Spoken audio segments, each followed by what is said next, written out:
Ladies and gentlemen, Minecraft PC Edition 1.11 has been released. I am slicedlime and I'm here to take you on a comprehensive tour of the changes and the new things in the so-called exploration update. I've split this video into sections and you can find the section names at the top of the video. Sadly, due to changes in YouTube's systems, I probably can't link them so you can click them anymore. But I've put the times on all the sections in the description if you want to skip ahead to one. We're gonna start with the new things added for storage, then move on to crafting and smelting changes. Lots of changes to gameplay before moving on to maybe the meat of the exploration update in new villager trades, the Woodland Mansions and their inhabitants, new mobs and changes to old ones, then redstone and mechanisms, and then we'll end off with world generation and user interface fixes. There's also a large number of smaller bug fixes and I won't be including all of those. This video is going to be pretty long anyway. I've also split out the command blocking and the map making changes into a separate video that will be coming shortly. Let's get started and let's start in the end with shulkers. Shulkers now drop a new item called Shulker Shells. The drop chance is 50% and it rises a little bit with each looting level to 69% with the looting 3, but you can at most get 1 drop from each shulker. These Shulker Shells are used to craft Shulker Boxes. Place 2 Shulker Shells above and below a chest in the middle of a 3x3 crafting grid to craft a Shulker Box. These boxes are portable inventory, the long-awaited solution to the inventory problem in Minecraft. Place items inside a Shulker box and then break it, and the items will remain inside of the box. It has 27 item slots and you can put anything into it except another Shulker box. When you hover over it in your inventory, it will also show the contents of the 5 first slots in the tooltip. Shulker boxes can be mined by hand, but it is incredibly slow. You're better off using a better tool, and the tool for the job is a pickaxe. They can also be used in contraptions. If you push it, but not if you pull it, with a piston, they drop into an item form with the contents intact. They can then be picked up by a hopper and placed into a dispenser. If you dispense a Shulker box, it gets placed rather than popped out as an item. Shulker boxes can be placed on any side of a block, much like a shulker can be positioned. The opening and closing animation is very similar to that of shulkers as well. They need a half block of empty space in the direction of their opening, and when they do open, their hitbox changes. So if you have another block in the way, including another shulker box, you can't open them, which means you can't stack shulker boxes on top of each other. On the other hand, you can stack them onto the wall itself and have them open towards you. They act like chests, including being transparent and letting light through. If you put items into one and then destroy it, even in creative mode it will drop with its contents intact. One final thing to say about shulker boxes, you can dye them. They have 16 colors, they are all available from the creative inventory, but you can also make them in survival by crafting a shulker box with a piece of dye. Of course, that's not the only change to crafting. Furnaces have had their fuel options extended. There are a number of things that can now be used as fuel. They are wool that burns for 5 seconds, which can smelt half of an item. Carpets, burning for a little over 3 seconds, smelting 1/3 of an item. Letters that burn for 15 seconds, smelting 1.5 items. Wooden buttons and bowls, 5 seconds, half an item. Signs and any type of wooden door burn for 10 seconds, enough to smelt exactly 1 item. Fishing rods smelt 1.5 items, burning for 15 seconds. And finally, bows and all types of boats burn long enough to smelt 2 full items, that is 20 seconds. Some important bug fixes for crafting include shields that now keep their enchantments and durability when you craft them with a banner. And if your inventory was full and you shift-clicked a recipe that would create more items in your inventory than you could carry, the remaining items used to be completely deleted. They were just outright lost. Now those items will instead drop on the ground in front of you. Let's move on to gameplay fixes and start with a warning. A new game rule has been introduced. That game rule is called maxEntityCramming. Its function is to suffocate mobs and players if they are touching more than a certain number of mobs and players. That is, if you have too many mobs or players in the same block. It can be set to 0 to disable it, but the default is 24, and what it does is give you 3 hearts of damage per tick, which ignores any armor and just applies straight up damage and kills players and mobs very quickly. The death message if you get killed by this was the player was squished too much. If you have a mob farm or any place else in your world that has a large amount of entities in the same space, they will probably die off almost instantly when you start Minecraft 1.11, much quicker than you can type in the command to disable this game rule. If you want to save the entities in your mob farm, here's how to do it. Type in /gamerule maxEntityCramming 0 and do this in your previous version of Minecraft 1.10 or similar, before you upgrade to Minecraft 1.11. Shields have been buffed in this version. They now block 100% melee damage instead of 66%, and they also block effects from being applied, like hunger from husks and fire from burning mobs. They also take no durability anymore if they are used against a zombie and that zombie is not holding a weapon. Another combat change: splash bottles of water have been in the game for a while but haven't had many uses. They now deal 1 point of damage to Endermen and to blazes. Another potion related change is that potion tipped arrows with health or instant damage didn't have any effect previously. In this version there are now proper healing and damage arrows. The duration of the hunger and saturation effects have changed again in this version, and the hunger rate for everything except healing has been significantly reduced. The practical effect of this is that healing is now the thing that matters most to your hunger level. Another new thing is cursed enchantments. They are uncommon enchantments that are treasure enchantments, that is, you can't make them yourself, you have to find them, they are only in loot tables. These are a new type of enchantments listed in red in the user interface. The two cursed enchantments are Curse of Binding for armor items. Once you equipped an item cursed with binding, that item can never be unequipped. The only way to take it off your body is by having your body die. The other one is called Curse of Vanishing. When that is applied to any item, that item will disappear when you die instead of dropping on the ground. Some other small changes and news in this version: items can now be removed from flower pots. Name tags now work with entities with a right-click ability. More specifically, this means that you can now rename villagers without using weird workarounds like standing inside of a portal. There used to be a bug where you couldn't throw or shoot while looking at an iron door or trapdoor.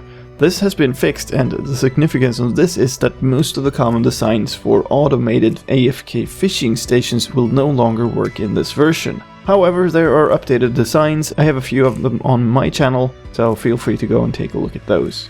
Here's a couple of important fixes for bugs that have made me fall to my death many times over. If you're sneaking on a block shorter than a full block, like a chest or something similar, then you could still fall off of that block, and in multiplayer, when aiming at the very bottom of a side of an upper slab or stair and placed another slab, that could sometimes just drop down to the lower part of the slab instead of the top part of the slab, and that is fixed in Minecraft 1.11.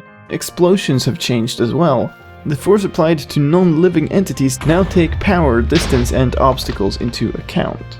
In Minecraft 1.11, the durability bar has changed colors. The visibility of the durability bar when the tool is very low on durability is now much better. Some other long-standing bugs with tools and using them to break blocks have also been fixed in this version. Specifically, if you had an unbreaking enchantment on a tool that was just about to break, the tool would glitch out sometimes, disappearing from your toolbar while actually still being there, only to reappear when you try to move something into that slot. That bug is now gone. They've also fixed items dropping that appeared on the wrong location, which meant that they would pop up over and over and fall repeatedly. So hopefully you will see less glitchy items in this version. Fishing has had a bunch of work done to it and should be a much smoother experience with the fishing line staying attached properly, the bobber not glitching out as much, and so on. Two specific things I want to mention about this is you can now get enchanted books properly when you're fishing. That was a little bit broken for a while, and for the last few versions of Minecraft there's been a bug where ink sacs have been way too common in the loot table for fishing, and they should now be back to normal again, so getting a single ink sac is no longer as common. A couple of bugs worthy of mention when it comes to multiplayer and combat specifically. Shields would sometimes desynchronize their states when playing in multiplayer, which meant that you couldn't see if an opponent was blocking with his shield or not. That is of course a fairly big problem in multiplayer combat and is fixed in this version. They also fixed the mouse click position would lag a few frames behind the crosshair. This is a problem in both single player and multiplayer, but obviously when you're frenetically spinning attacking somebody in multiplayer, this is going to be a bigger problem. One final fix for multiplayer: passenger entities would get dismounted while rendering on the client side. That meant that other players would sometimes be invisible when they were riding around. Let's round off the gameplay fixes by talking about maps and compasses. This is, after all, the exploration update. Both compasses and maps would break if you went into the Nether. When returning from the Nether, the compass would point in the wrong direction and maps would stop updating. Those bugs have now been fixed. Maps now also work in the end, and with that they have fixed so end bricks, purple blocks, chorus plants, bone blocks and structure blocks now show the right colors on a map. Now the next thing we should talk about is our friends the villagers. The Green Road villager has been around for a while in the game data, but it hasn't spawned naturally in the game. They've now been re-added into the game as villagers and villager zombies. They are called the nitwits. They spawn naturally in villagers, but they don't have any trades. And of course, green villager zombies spawn naturally anywhere where zombie villagers spawn. There is a new career for librarians called the cartographer. Their first trade is around 30 paper for an emerald. The second trade is a compass for an emerald, and then when you unlock it, you get a third trade, which is about 7 emeralds for a normal blank map. However, the fourth and fifth trades are for a very interesting new item. They are for Ocean and the Woodland Explorer maps. This is the exploration update after all. These Explorer maps are treasure maps, display the biome outlines of the respective biome in what looks like a classical treasure map style. The only way to get them is to trade for them. They are not available from the creative menu or anywhere else. You can only get them by trading for them with villagers or using very complex give commands. These exploration maps show the way to a certain structure. For ocean exploration maps, it is a guide to an ocean monument, and for a woodland exploration map is for a new structure called a Woodland Mansion, which we'll get to in a second. Exploration maps work just like normal maps once you get to them, but you can also see how far away and in which direction you are by looking at the player dot. Smaller player dots means that you're further away and might have to take a long journey to get to the structure. If you resize the map, they retain the structure marker, but they lose the biome outlining. Now, as these treasure maps can lead you to a woodland mansion, we should probably talk about what a woodland mansion is. It is a new, rare, endgame dungeon, procedurally generated house with a very large amount of possible rooms. This includes a room with a big pixel art head on the wall, dining rooms, libraries, bedrooms, storage rooms, even prison cells and traps, chicken and cat statues, farms and grow houses, forges, a diamond block encased in obsidian, and a spider spawner with cobwebs around it, among other things. Notable here is that you can get a full diamond block, and also that there are rooms that are traps, including a room that is a trap chest with TNT around it and lots of silverfish blocks, so be careful. This is a mid-game to end-game structure, I would say, and it can be fairly dangerous, but it also has good loot. The structure has 3 floors, 2 big floors and 1 smaller floor at the top. It can also have basements and underground prison rooms, and in these prison rooms you can find zombie villagers. The inhabitants of these woodland mansions are ill-willed villagers. They are villager castouts called illagers. Illagers drop emeralds with a 50% drop chance when killed by a player, and each level of looting used will add an additional 50% chance to drop an emerald. This means that looting 3 will drop anywhere between 0 and 4 emeralds. Illagers attack players and also they attack villagers. And they do not respawn, so they're only the ones that you will find in the Woodland Mansion when you get there. There are 2 types of villagers. The Vindicator, which is a melee mob with 10 hearts of health. It moves as fast as a normal villager, so it's a very fast enemy type. It has an iron axe which he equips when he is about to fight you. In addition to the emerald, there's also a 15% drop chance for this iron axe, which of course also increases with a looting enchant. One final thing about a Vindicator: if you name him Johnny, it makes him attack everyone and everything, all types of entities. The second type of villager is what you could call the final boss of this area, called an evoker. It is a wizard type mob with 10 hearts of health. When it's about to attack, it will raise its arms with different colored particle coming out of his hands for his different attacks. He has 4 different spells. A Fangs attack, which summon a line of fangs to spring out of the ground and deal 3 hearts of damage. You can also summon a new mob type called Vex, which can fly and clip through blocks, 3 to 4 of them at a time. If you start getting close to him, he will run away from the player, and he will use another version of the Fang spell if you get too close. Instead of a line, it will summon a circle around him of fangs. Their final type of spell is a kind of troll one. They can convert any blue sheep into a red sheep, and why this is more apparent if you recognize the sound that they play when they do so. Evokers have a 100% chance to drop a new item called a Totem of Undying, regardless of how they are killed.